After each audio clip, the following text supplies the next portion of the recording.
Hey guys, this is OddOneGaming. This is going to be another Raid Shadow Legends video.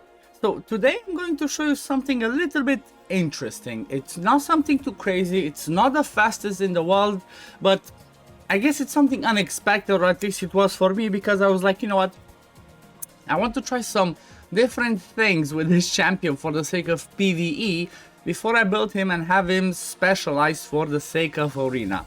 The champion that I'm talking about is, as you see behind me, Rotos the Lost Groom. So one second, I think I moved my screen a bit and I have it a bit weird. Let me see. What did I do? I'm supposed to be a professional here. Oh god. Anyway, so this is Rotos the Lost Groom. You know what? Almost everybody knows about him being used for the sake of Arena. We know that he's extremely busted when he's played with Sifi, because they have some really funky passives going on. Like, for example, first of all, it's most of his kit is about his passive, but for the sake of this content is about his A2. So what his passive does is he cannot be one shot by anyone unless it's like multiple hits. He has a passive that says he cannot take more than 15% damage from a single hit, and at the same time he also has a passive that says that if he's on the same team with Sifi, which actually that's Sifi's passive, he cleanses all of the debuffs that he has on himself whenever he gets a turn. That's why he's an arena specialist usually. Even though with the current meta, you know, I feel like he's good, but he's a little bit more niche because he's really useful, but with really strong gear. That's the whole idea. So unless you have strong enough gear on him to actually be able to one-shot the enemy revivers with the A3, then do some serious damage with the A2, you'd rather not make him your main arena nuker. You know, you'd rather still keep your whoever you have as an AoE nuker for the sake of arena, and that might be a little bit more helpful. But for the sake of the Scarab, it's all about his A2. So what's playing in the background is the the run that I had going with him, where I tried some different builds. It's not as easy, but at the same time it's not as hard. You just need to find kind of like the right balance of what works for him. So I just brought alongside, as you saw, I brought two champions. I don't even remember who I brought. Let me have a look again. So I had okay, I had Fushan for the sake of the speed lead, and then I had Tranda, which like kind of helped me kill most of it here, or like the whole wave, and then straight up Rotos continue doing the job. This is one of the runs that, as you can see, is extremely slow. So this was the first try that I did with having him in a regeneration plus an immortal. It looked extremely easy, no issues, it was done. But you know what, look at the time. It goes up to, look at the turns, it goes to insanity, it goes up to like 26 minutes. I was like, you know what, this is unexpected, this might be good. Then the wifey came and looked, and it's like, nope, that's not good enough. So if the wifey said that's not good enough, I had to run and try something different. So what I managed to do after that is, let me see, is it this one? I managed to do this.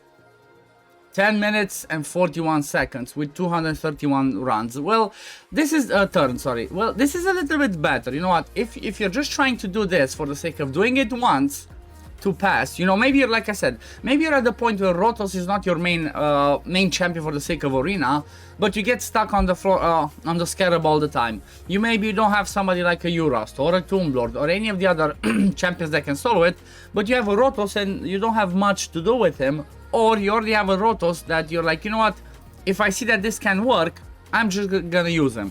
The thing that I did do for him is, let me show you, when it comes to the presets, let's go over there, it's a little bit specific, and this preset kind of helps towards for the sake of reliability, I suppose. So if we go to the presets, like Nas, I don't care for Tranda or Iron Brago. Iron Brago just used for the sake of his aura. Like his passive doesn't work, plus this one's not ascended, so he has no passive. But I used it for the sake of his aura, you can use anybody else. You can use a Magna or anybody else that brings you some defense aura or some speed aura or whatever. The HP is not as effective because his base is like, his base HP, Rotos' base HP is like 10,000 HP, so, or 11,000 HP, so using an HP aura is not gonna help. But defense, he has like 11 or 1200 as a base, so that's really useful. So that's why I just brought one of my leftover item Bragos, put him in there, and that's it. But let's talk about the presets because I'm blabbering. So when it comes to the presets, on the second wave I just locked out his A2 because I want to have this for when we get to the boss. And then on the boss part I just made him prioritize the A1 and locked the A2. Honestly, I feel like this is a little bit more reliable because you want to do the A2 for, you know, to get to his max HP as soon as possible. And then at the same time, you want to decrease the boss's max HP as soon as possible. And the thing is on the boss part, so if you read his kit, this is what we get here. Decreases the max HP of bosses by 30% of the damage inflicted. So you kind of want him to do a little bit of HP, and then it's like he increases his max HP by 15% whenever used against a boss. But it goes to a maximum of 60,000. So basically, after he does the A2 4 times, he gets to his max HP. However, in order to try and make it as, you know, to get a little bit of good RNG, make sure you're doing fine, because, you know, he can still drop pretty low if you get like 3% and he gets debuffed, because I'm running resist on him. I want him to do the A1 as much as possible and the A2. So, because I locked this one, he does A2, A1, A2, A1. The A2 is on a 2-turn cooldown when it's bulk, which is pretty amazing. And then the A1, I don't care about the decreased defense, because, you know, I didn't give him accuracy. But I care about this one, the chance of getting an extra turn. So if you think about it, the way that I have him built, I'm going to show you getting an extra turn is going to be really beneficial. And let me show you why. Because I have him built in a regen. The only regeneration, like I said, the previous build, I had him built in a regeneration plus immortal. The one key thing for this build to work is you need to have one blood shield accessory. Doesn't matter that it's a ring, amulet, or banner, you need one blood shield accessories. Otherwise, every time he hits, the boss keeps counterattacking, and you know, he's pretty squishy. I mean, look at, like I said, look at that base HP, 11,000, 12,000, that's really low. Base defense is pretty good, so, you know, try to give him a little bit more defense to make him survive. But if you don't have the blood shield accessories, this is not going to work, unfortunately. But if you do have it, then try to aim to get regen plus immortal if you want to, you know, if you don't have the good enough gear to try and hit the stats that I have over here, then go for regen and immortal and try to make him survive and don't care about his damage. Just, you know, it takes you 25, 26, 30 minutes if you just need to beat it once. Do it once and then move on with your day. And the way that I have him built now is a little bit of balance of everything. So 350 resistance for the sake of having that resistance to, you know, to resist the debuffs. You don't want the decreased speed, you're trying to avoid the decreased attack. The provoke is not such a big problem, but the decreased speed and decreased attack makes it a little bit slower, and, you know, decreased speed makes it scary because I don't have him crazy fast. So I have him at 221. I could have him slower and maybe bring a speed lead, like a Fushan, an Ursula, a Lady Kimi you can bring in there. Or if you cannot hit this resist and you can only get to like 300, bring somebody like a Rector Drath in the lead that gives you that extra 55 resistance to hit that 350. So 350 resist is the minimum that you're trying to look at to try and resist as many of the debuffs. I went with a little 100% crit rate, you know, because his A2, like I said, depends on the damage that he does. So in order to make it a little bit faster, you go with 100% crit rate. Like I said, speed 200, 220, you want to be somewhere in that area, not a lot faster. I mean, if you're a little bit faster, it might be better. But, you know, I'm trying to show that you don't need crazy speed.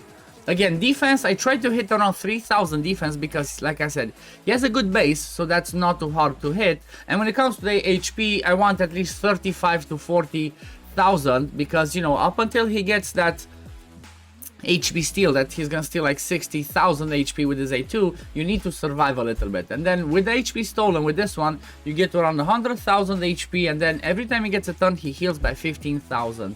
So basically the regen, it's like, you know, you would like to have more and more HP, but it's with this base, it's kind of hard to do. You get the flat, maybe you get the flat ring, you get the flat amulet with HPs, but maybe go for a chest and maybe even a boot that's defense percent. So for example, for me, I have a crit rate ring I have an HP percent chest.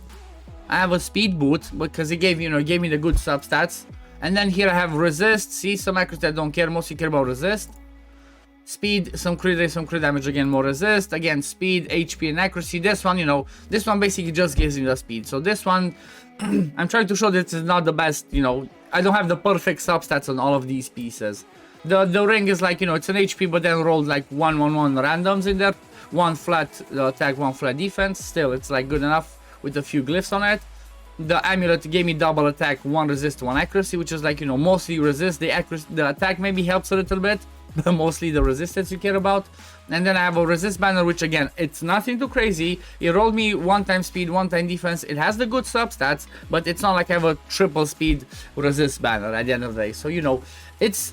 I believe that this is not, it's not that hard to achieve, and it's pretty fun to see that somebody, like this, that everybody knows, Rotos, Arena, an Arena champion, Arena master, can actually solo stuff like that. And when it comes to the masteries, guess what?